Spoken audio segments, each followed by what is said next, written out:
C46 Kehamilan Azizah. Terlihat Satria yang sedang mondar-mandir di UGD.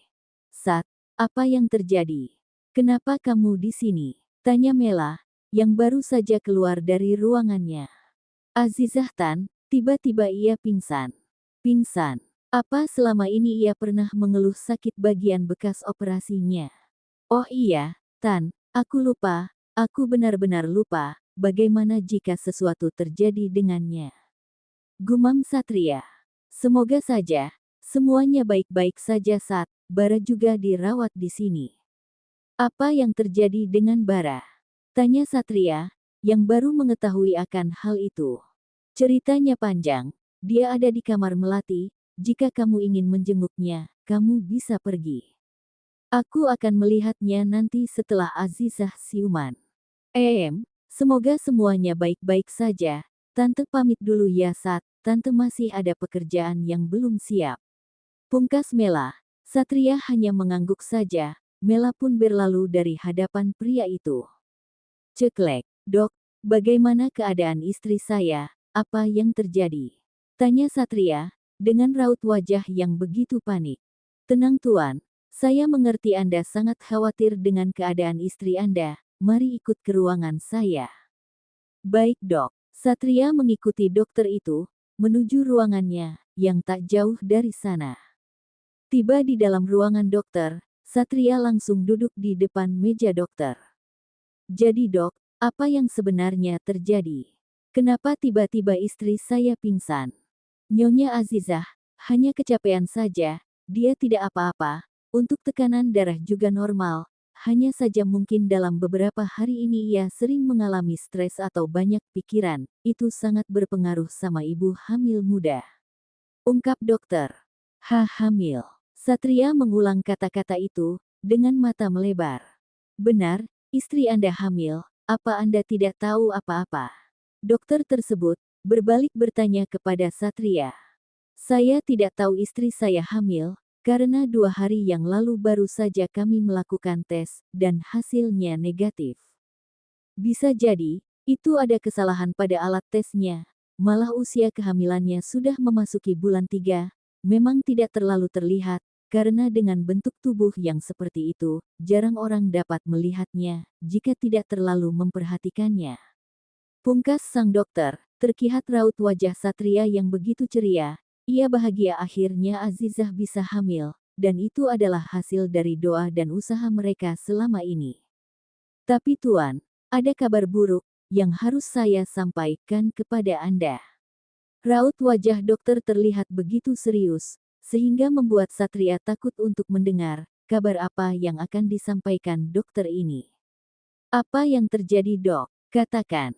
Satria menatap datar dokter itu, ia ingin tahu apa yang akan disampaikan dokter tersebut kepadanya. Ada 2 kemungkinan yang akan terjadi. Yang pertama hamil dengan kondisi 1 ginjal, bisa dibilang itu berbahaya untuk kesehatan janin dan si ibu. Namun, bisa juga dikatakan jika hamil dalam keadaan 1 ginjal aman, bagi kesehatan keduanya, hanya saja, meskipun kehamilan dengan 1 ginjal bisa dikatakan aman dengan pemeriksaan terlebih dahulu, hidup dengan 1 ginjal dapat menempatkan si ibu pada resiko komplikasi yang sedikit lebih tinggi dibandingkan dengan jika tetap ada 2 ginjal. Ini karena kehamilan kerap dikaitkan dengan berbagai perubahan fisiologis ginjal, termasuk peningkatan aliran plasma ginjal dan GFR. Detak jantung Satria berdetak lebih kencang dari sebelumnya, seluruh tubuhnya terasa kaku, matanya melebar, bagaimana tidak, harapannya selama ini agar Azizah bisa secepatnya hamil, namun, pada kenyataannya, banyak resiko yang harus diterima oleh Azizah jika hamil dalam keadaan 1 ginjal. Dok, apa ada cara lain? Tanya Satria. Ada, dengan menerima donor ginjal dari orang lain, hanya saja, resikonya tinggi, karena si ibu dalam keadaan hamil, dan resikonya adalah kematian. Ungkap sang dokter. Air mata Satria menetes, bagaimana tidak, Satria menginginkan keduanya tetap selamat, tapi itu semakin memperburuk kondisi si ibu. Sebelum semua terlambat, alangkah baiknya, kita harus melakukan pengangkatan janin, setelah itu, Anda bisa melakukan operasi donor ginjal untuk istri Anda. Saran dokter. Satria tidak merespon, ia segera berdiri. Dok, saya permisi. Tuan, panggil dokter itu. Satria tidak menjawab. Blam. Satria membanting pintu ruangan dokter, lalu ia berjalan ke arah ruangan UGD, di mana Azizah berada. Kenapa ini semua terjadi? Daf. Satria memukul dinding, saat ia mengingat kondisi sang istri, baru juga bahagia dengan kehamilan Azizah, tapi ia sudah mendengar saran dari dokter untuk mengangkat janin itu. Aku belum melihat wajahnya, tapi dokter sudah menyuruh aku untuk membuangnya, bagaimana bisa? Batin Satria yang terus meronta-ronta mengingat keadaan Azizah dalam kondisi yang tak baik-baik saja. Satria terus menghadap dinding rumah sakit, air matanya menetes, ia bahkan tidak dapat membayangkan jika Azizah tahu kondisinya. Hiks, Satria menyeka air matanya, lalu ia berjalan ke arah pintu ruangan Azizah. Satria menatap pintu ruangan itu, bahkan ia tidak mampu untuk melihat raut wajah sang istri saat ia akan bertemu dengan Azizah. Ceklek, setelah menyeka air matanya, dan Satria bersikap biasa saja, seolah-olah tidak ada yang terjadi, Satria segera melangkah masuk ke dalam ruangan, dan benar saja, Azizah sudah siuman. Mas, lirih Azizah, saat melihat Satria masuk ke dalam ruangan itu. Sayang, Satria mengembangkan senyumannya kepada Azizah, pria ini langsung menghampiri sang istri. Sayang, bagaimana keadaanmu? Tanya Satria. Begitu sampai di dekat Azizah, wanita ini berusaha untuk duduk dan Satria membantunya. Kamu berbaring saja sayang, kamu kan masih sakit. Aku baik-baik saja mas, apa yang dokter katakan? Kenapa aku ada di sini? Tanya Azizah yang memegang tangan Satria, duduk di pinggir ranjang pasien miliknya. Tadi aku menemukanmu pingsan di taman, dan aku membawamu ke sini. Satria tidak berani menatap netra Azizah, bahkan Satria tidak kuasa menahan air matanya, tangan Satria langsung bergerak menghapus buliran yang akan lolos dari pelupuk matanya. Ceklek, pintu terbuka, keduanya langsung menoleh, dan itu seorang perawat yang datang membawakan obat suntikan untuk Azizah. Permisi tuan, nyonya, saya izin ya. Ucap perawat itu dengan ramah, Satria hanya mengangguk saja. Nyonya banyaklah istirahat, agar cepat sembuh, apalagi sedang hamil muda, jangan kecapean, atau stres berlebihan, saya permisi dulu. Perawat itu langsung keluar, namun, Azizah masih dengan posisi yang sedang syok, ia kaget mendengar berita bahwa dirinya tengah hamil. Mas, apa benar aku hamil? Tanya Azizah, Satria tidak langsung menjawabnya, ia masih terdiam. Entah apa yang ada di pikiran Satria saat ini. Mas, panggil Azizah lagi. Iya sayang, Satria menyentuh pipi Azizah. Benar yang dikatakan perawat itu, kamu memang sedang hamil. Tadi aku berencana untuk memberi kejutan padamu, tapi perawat itu malah memberitahumu lebih dulu. Pungkas Satria, menyembunyikan kesedihannya. Azizah langsung memeluk Satria. Karena ia bahagia akhirnya ia bisa memberikan keturunan untuk keluarga Purna. Mas, akhirnya Allah menjawab semua doa-doa kita mas. Mama dan papa pasti senang, ibu juga pasti sangat bahagia. Ucap Azizah dalam keadaan yang masih memeluk Satria. Pelukan Satria, semakin lama semakin erat, bahkan pria ini, tiba-tiba meneteskan air matanya. Mas, aku ingin segera pulang. Lanjut Azizah, Satria hanya diam saja, dia memikirkan ucapan dokter tadi. Pintu terbuka, keduanya langsung menoleh, dan itu seorang perawat yang datang membawakan obat suntikan untuk Azizah. Permisi tuan, nyonya, saya izin ya. Ucap perawat itu dengan ramah, Satria hanya mengangguk saja. Nyonya banyaklah istirahat, agar cepat sembuh, apalagi sedang hamil muda. Jangan kecapean, atau stres berlebihan, saya permisi dulu. Perawat itu langsung keluar, namun, Azizah masih dengan posisi yang sedang syok, ia kaget mendengar berita bahwa dirinya tengah hamil. Mas, apa benar aku hamil? Tanya Azizah. Satria tidak langsung menjawabnya. Ia masih terdiam, entah apa yang ada di pikiran Satria saat ini. Mas, panggil Azizah lagi. Iya sayang, Satria menyentuh pipi Azizah. Benar yang dikatakan perawat itu, kamu memang sedang hamil. Tadi aku berencana untuk memberi kejutan padamu, tapi perawat itu malah memberitahumu lebih dulu. Pungkas Satria, menyembunyikan kesedihannya. Azizah langsung memeluk Satria, karena ia bahagia akhirnya ia bisa memberikan keturunan untuk keluarga Purna. Mas, akhirnya Allah menjawab semua doa-doa kita Mas. Mama dan Papa pasti senang, Ibu juga pasti sangat bahagia.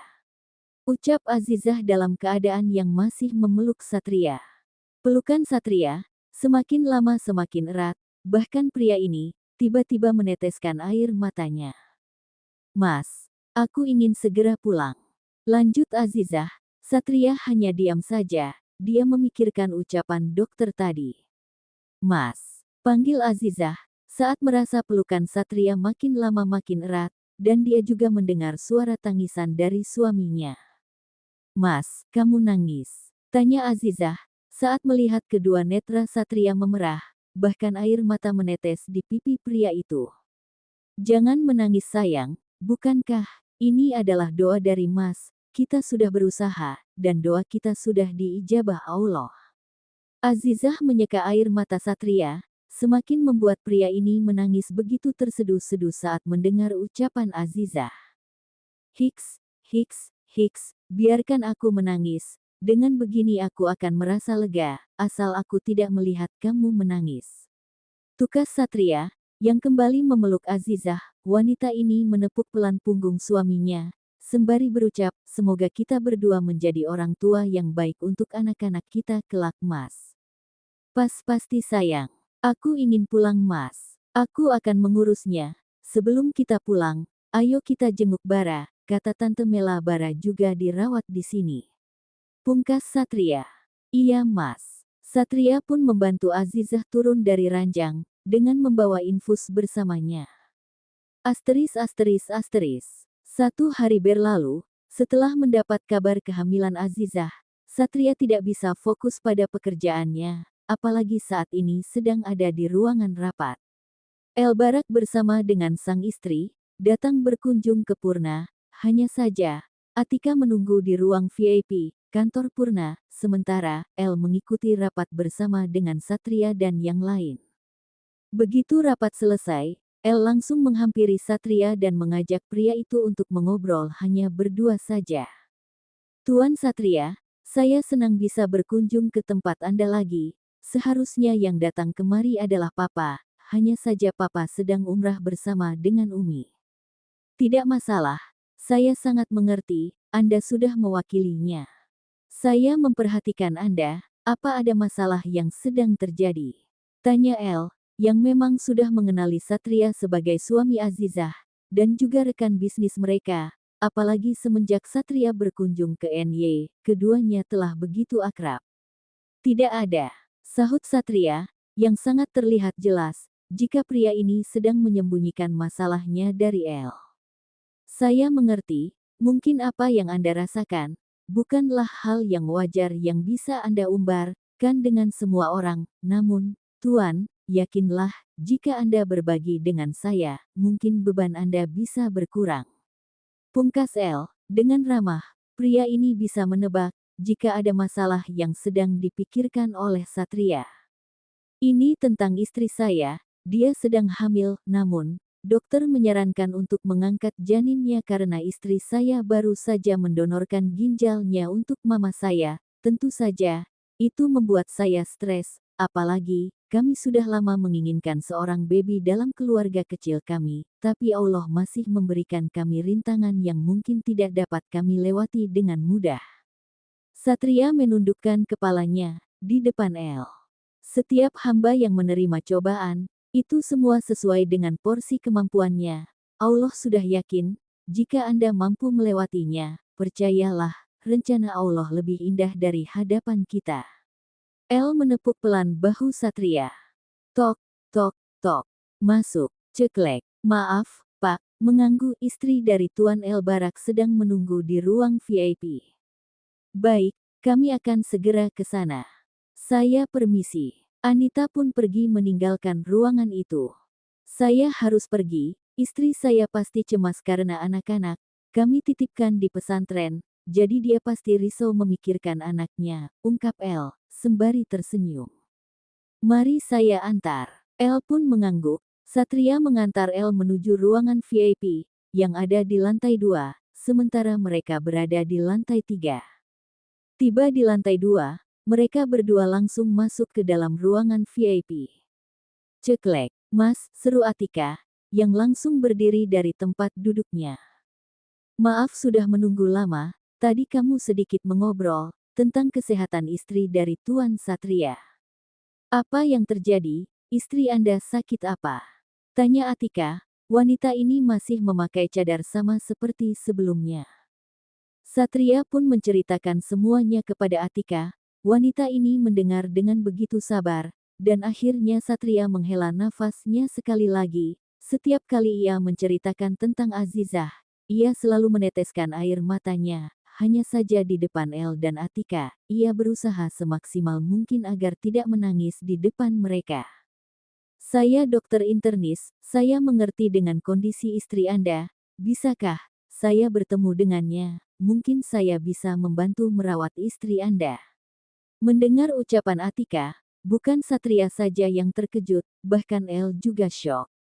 Sayang, bagaimana bisa kamu merawat Azizah? Bagaimana dengan anak-anak?